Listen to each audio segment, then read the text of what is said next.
The Alchemist by Paulo Coelho. Part 10. One afternoon, they passed by the encampment of one of the tribes. At each corner of the camp were Arabs garbed in beautiful white robes, with arms at the ready. The men were smoking their hookahs and trading stories from the battlefield. No one paid any attention to the two travelers. "There's no danger," the boy said. When they had moved on past the encampment, the alchemist sounded angry. "Trust in your heart, but never forget that you're in the desert." When men are at war with one another, the soul of the world can hear the screams of battle. No one fails to suffer the consequences of everything under the sun. All things are one, the boy thought. And then, as if the desert wanted to demonstrate that the alchemist was right, two horsemen appeared from behind the travelers. "You can't go any farther,"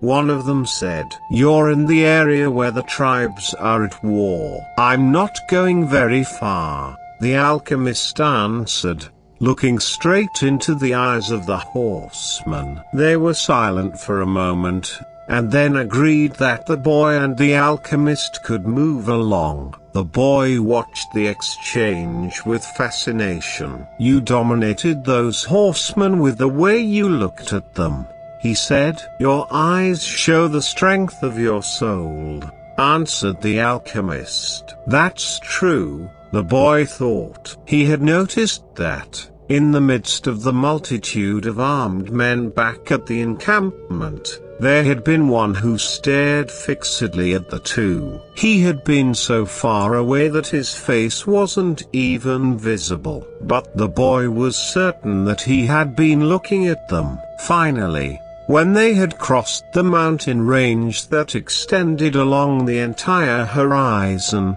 the alchemist said that they were only 2 days from the pyramids. "If we're going to go our separate ways soon," the boy said, "then teach me about alchemy." "You already know about alchemy. It is about penetrating to the soul of the world, and discovering the treasure that has been reserved for you." "No, that's not what I mean. I'm talking about transforming lead into gold." The alchemist fell as silent as the desert, and answered the boy only after they had stopped to eat. "Everything in the universe evolved," he said. "And, for wise men, gold is the metal that evolved the furthest. Don't ask me why. I don't know why. I just know that the tradition is always right. Men have never understood the words of the wise. So gold, instead of being seen as a symbol of evolution, became the basis for conflict." "There are many languages spoken by things," the boy said. "There was a time when, for me, a camel's whinnying was nothing more than whinnying. Then it became a signal of danger. And, finally, it became just a whinny again." But then he stopped. The alchemist probably already knew all that. "I have known true alchemists," the alchemist continued. "They locked themselves in their laboratories, and tried to evolve, as gold had, and they found the philosopher's stone, because they understood that when something evolves, everything around that thing evolves as well." Others stumbled upon the stone by accident. They already had the gift, and their souls were readier for such things than the souls of others. But they don't count. They're quite rare. And then there were the others, who were interested only in gold. They never found the secret. They forgot that lead, copper, and iron have their own personal legends to fulfill, and anyone who interferes with the personal legend of another thing never will discover his own. The alchemist's words echoed out like a curse. He reached over and picked up a shell from the ground. "This desert was once a sea," he said. "I noticed that," the boy answered. The alchemist told the boy to place the shell over his ear. He had done that many times when he was a child, and had heard the sound of the sea. The sea has lived on in this shell, because that's its personal legend, and it will never cease doing so until the desert is once again covered by water. They mounted their horses, and rode out in the direction of the pyramids of Egypt. The sun was setting when the boy's heart sounded a danger signal. They were surrounded by gigantic dunes, and the boy looked at the alchemist to see whether he had sensed anything. But he appeared to be unaware of any danger. 5 minutes later, the boy saw 2 horsemen waiting ahead of them. Before he could say anything to the alchemist, the 2 horsemen had become 10, and then 100, and then they were everywhere in the dunes. They were tribesmen dressed in blue, with black rings surrounding their turbans. Their faces were hidden behind blue veils, with only their eyes showing. Even from a distance, their eyes conveyed the strength of their souls, and their eyes spoke of death. The 2 were taken to a nearby military camp. A soldier shoved the boy and the alchemist into a tent where the chief was holding a meeting with his staff. "These are the spies," said one of the men. "We're just travelers," the alchemist answered. "You were seen at the enemy camp 3 days ago, and you were talking with one of the troops there." "I'm just a man who wanders the desert and knows the stars," said the alchemist. "I have no information about troops or about the movement of the tribes. I was simply acting as a guide for my friend here." "Who is your friend?" the chief asked. "An alchemist," said the alchemist. "He understands the forces of nature, and he wants to show you his extraordinary powers." The boy listened quietly, and fearfully. "What is a foreigner doing here?"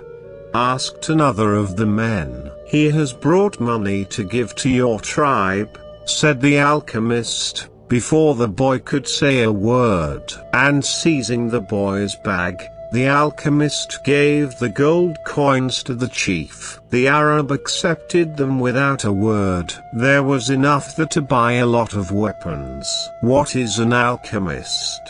he asked. "Finally, it's a man who understands nature and the world. If he wanted to, he could destroy this camp, just with the force of the wind." The men laughed. They were used to the ravages of war, and knew that the wind could not deliver them a fatal blow. Yet each felt his heart beat a bit faster. They were men of the desert, and they were fearful of sorcerers. "I want to see him do it," said the chief. "He needs 3 days," answered the alchemist. "He is going to transform himself into the wind, just to demonstrate his powers. If he can't do so, we humbly offer you our lives, for the honor of your tribe." "You can't offer me something that is already mine," the chief said, arrogantly. But he granted the travelers 3 days. The boy was shaking with fear, but the alchemist helped him out of the tent.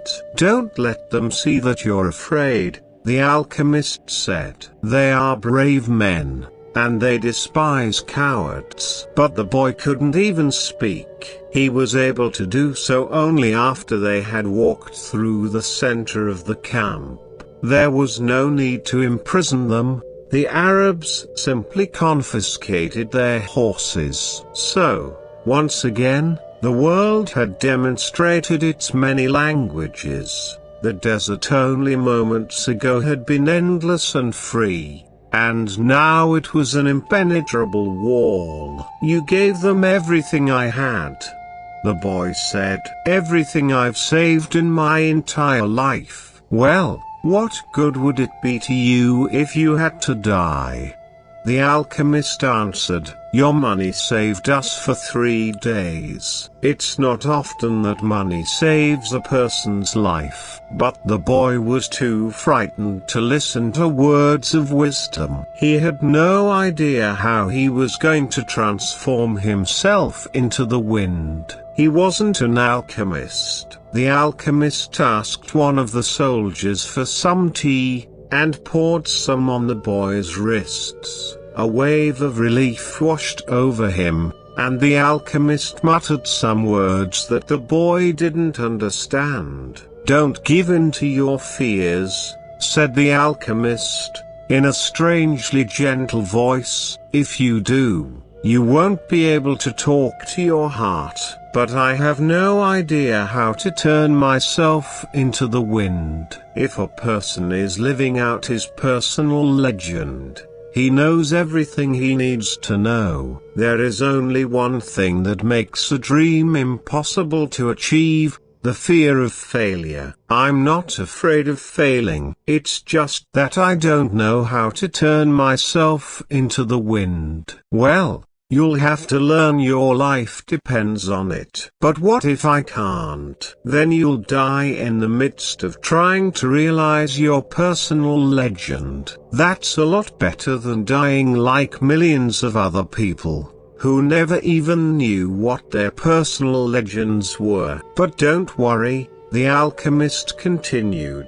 Usually the threat of death makes people a lot more aware of their lives. The first day passed. There was a major battle nearby, and a number of wounded were brought back to the camp. The dead soldiers were replaced by others, and life went on. Death doesn't change anything, the boy thought. You could have died later on, a soldier said to the body of one of his companions. You could have died after peace had been declared. But in any case, you were going to die. At the end of the day, the boy went looking for the alchemist, who had taken his falcon out into the desert. I still have no idea how to turn myself into the wind, the boy repeated. Remember what I told you. The world is only the visible aspect of God,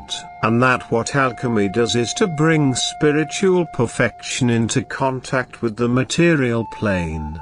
What are you doing? Feeding my falcon. If I'm not able to turn myself into the wind, we're going to die, the boy said. Why feed your falcon? You're the one who may die, the alchemist said. I already know how to turn myself into the wind. On the second day, the boy climbed to the top of a cliff near the camp.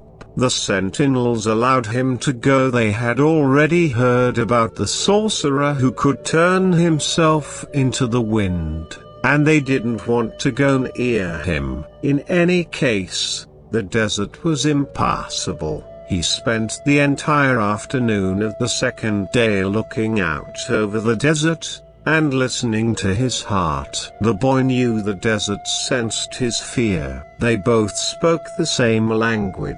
On the third day, the chief met with his officers. He called the alchemist to the meeting and said, "Let's go see the boy who turns himself into the wind." "Let's," the alchemist answered. The boy took them to the cliff where he had been on the previous day. He told them all to be seated. "It's going to take a while," the boy said. "We're in no hurry."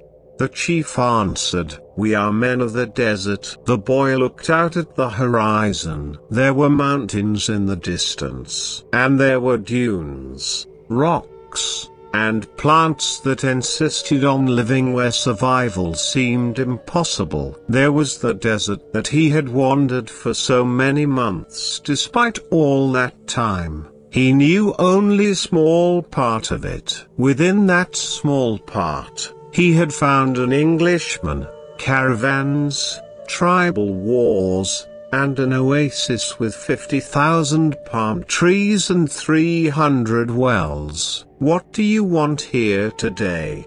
The desert asked him, didn't you spend enough time looking at me yesterday? Somewhere you are holding the person I love, the boy said. So, when I look out over your sands, I am also looking at her. I want to return to her, and I need your help so that I can turn myself into the wind. What is love? The desert asked. Love is the falcon's flight over your sands.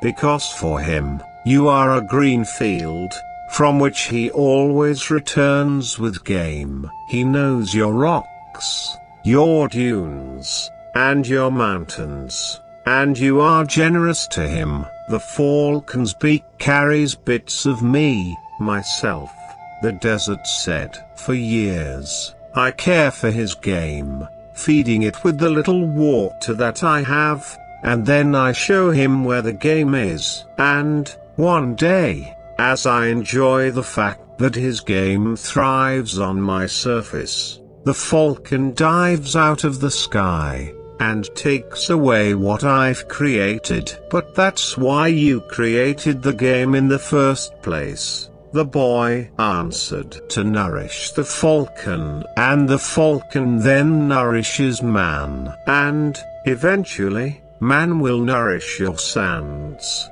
where the game will once again flourish. That's how the world goes. So is that what love is? Yes, that's what love is. It's what makes the game become the falcon become man, and man, in his turn, the desert. It's what turns lead into gold, and makes the gold return to the earth. I don't understand what you're talking about, the desert said. But you can at least understand that somewhere in your sands there is a woman waiting for me. And that's why I have to turn myself into the wind. The desert didn't answer him for a few moments. Then it told him, I'll give you my sands to help the wind to blow. But, alone, I can't do anything. You have to ask for help from the wind. A breeze began to blow. The tribesmen watched the boy from a distance, talking among themselves in a language that the boy couldn't understand. The alchemist smiled. The wind approached the boy and touched his face. It knew of the boy's talk with the desert, because the winds know everything. They blow across the world without a birthplace, and with no place to die. Help me, the boy said. One day you carried the voice of my loved one to me, who taught you to speak the language of the desert and the wind. My heart, the boy answered. The wind has many names. In that part of the world, it was called the Sirocco, because it brought moisture from the oceans to the east. In the distant land the boy came from, they called it the Levanter, because they believed that it brought with it the sands of the desert, and the screams of the Moorish wars. Perhaps, in the places beyond the pastures where his sheep lived, men thought that the wind came from Andalusia. But, actually, the wind came from no place at all, nor did it go to any place that's why it was stronger than the desert. Someone might one day plant trees in the desert, and even raise sheep there, but never would they harness the wind. You can't be the wind, the wind said. We're two very different things. That's not true, the boy said. I learned the alchemist's secrets in my travels. I have inside me the winds, the deserts, the oceans, the stars, and everything created in the universe. We were all made by the same hand, and we have the same soul. I want to be like you, able to reach every corner of the world, cross the seas, blow away the sands that cover my treasure, and carry the voice of the woman I love. I heard what you were talking about the other day with the alchemist, the wind said. He said that everything has its own personal legend. But people can't turn themselves into the wind. Just teach me to be the wind for a few moments, the boy said, so you and I can talk about the limitless possibilities of people and the winds. The wind's curiosity was aroused. Something that had never happened before. It wanted to talk about those things, but it didn't know how to turn a man into the wind. And look how many things the wind already knew how to do. It created deserts, sank ships, felled entire forests, and blew through cities filled with music and strange noises. It felt that it had no limits. Yet here was a boy saying that there were other things the wind should be able to do. This is what we call love, the boy said, seeing that the wind was close to granting what he requested. When you are loved, you can do anything in creation. When you are loved, there's no need at all to understand what's happening, because everything happens within you.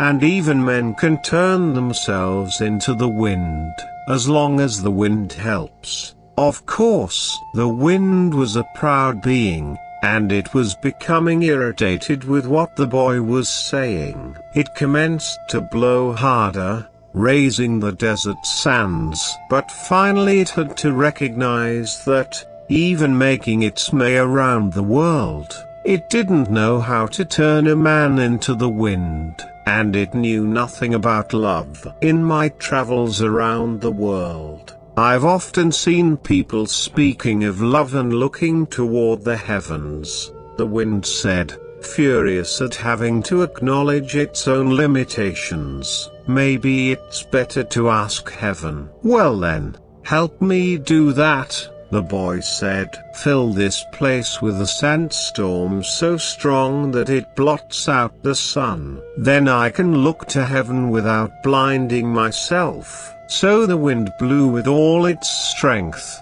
and the sky was filled with sand. The sun was turned into a golden disk.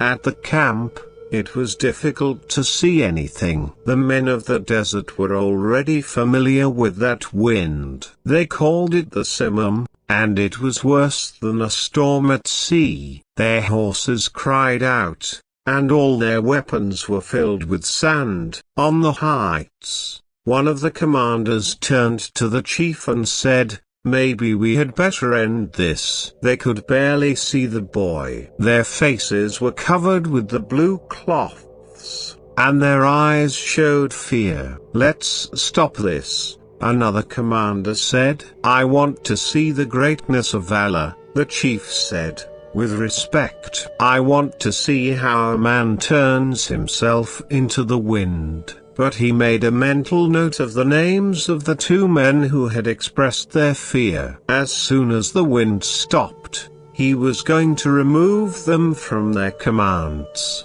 because true men of the desert are not afraid. The wind told me that you know about love, the boy said to the sun. If you know about love, you must also know about the soul of the world, because it's made of love. From where I am, the sun said, I can see the soul of the world. It communicates with my soul, and together we cause the plants to grow and the sheep to seek out shade. From where I am, and I'm a long way from the earth, I learned how to love. I know that if I came even a little bit closer to the earth, everything there would die, and the soul of the world would no longer exist. So we contemplate each other, and we want each other, and I give it life and warmth, and it gives me my reason for living. So you know about love, the boy said.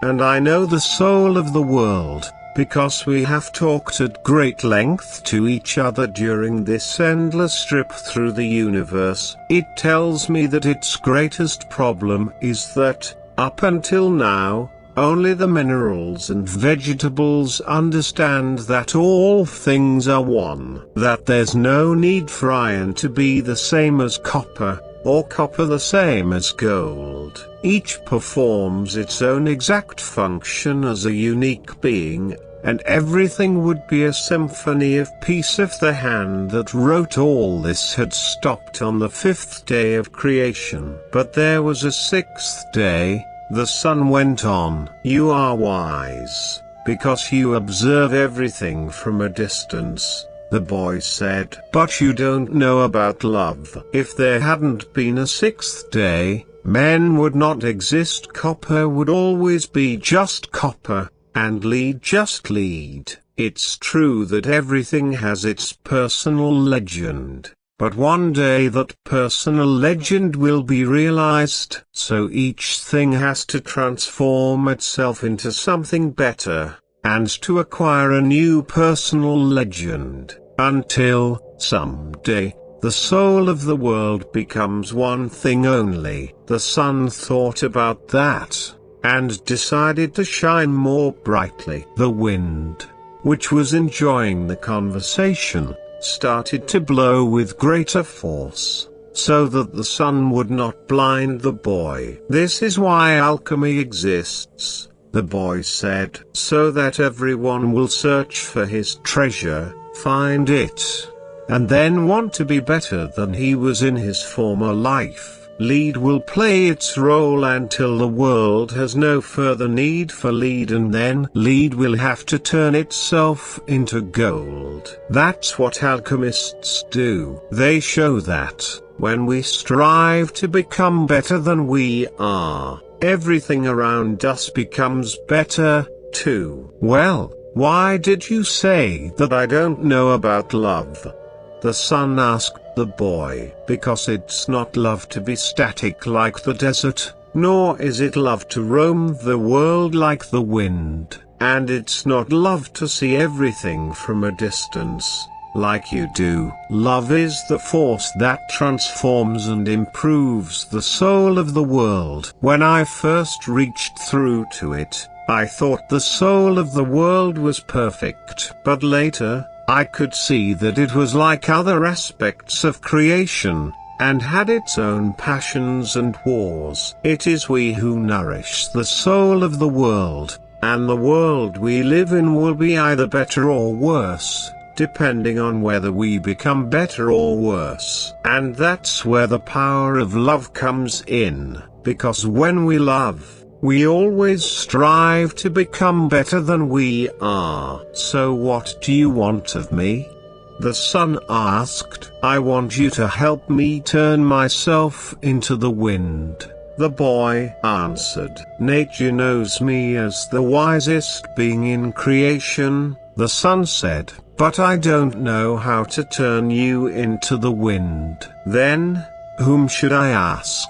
The sun thought for a minute. The wind was listening closely, and wanted to tell every corner of the world that the sun's wisdom had its limitations, that it was unable to deal with this boy who spoke the language of the world. Speak to the hand that wrote all, said the sun. The wind screamed with delight, and blew harder than ever. The tents were being blown from their ties to the earth, and the animals were being freed from their tethers. On the cliff, the men clutched at each other as they sought to keep from being blown away. The boy turned to the hand that wrote all. As he did so, he sensed that the universe had fallen silent, and he decided not to speak. A current of love rushed from his heart, and the boy began to pray. It was a prayer that he had never said before, because it was a prayer without words or pleas. His prayer didn't give thanks for his sheep having found new pastures. It didn't ask that the boy be able to sell more crystal, and it didn't beseech that the woman he had met continue to await his return. In the silence, the boy understood that the desert, the wind, and the sun were also trying to understand the signs written by the hand. and were seeking to follow their paths, and to understand what had been written on a single emerald. He saw that omens were scattered throughout the earth and in space, and that there was no reason or significance attached to their appearance. He could see that not the deserts, nor the winds, nor the sun, nor people knew why they had been created, but that the hand had a reason for all of this, and that only the hand could perform miracles, or transform the sea into a desert, a broken bar, or a man into the wind, because only the hand understood that it was a larger design that had moved the universe to the point at which 6 days of creation had evolved into a masterwork. The boy reached through to the soul of the world, and saw that it was a part of the soul of God. And he saw that the soul of God was his own soul, and that he, a boy, could perform miracles.